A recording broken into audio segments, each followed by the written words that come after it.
Going back sa Beast Wars plot or history, Beast Wars is actually a continuation of the war between the Autobots and the Decepticons.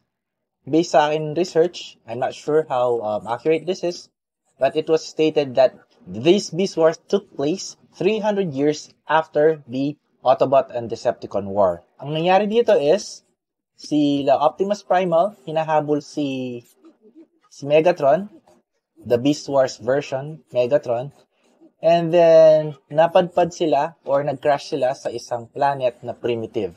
And just a spoiler, this planet is actually the primitive Earth.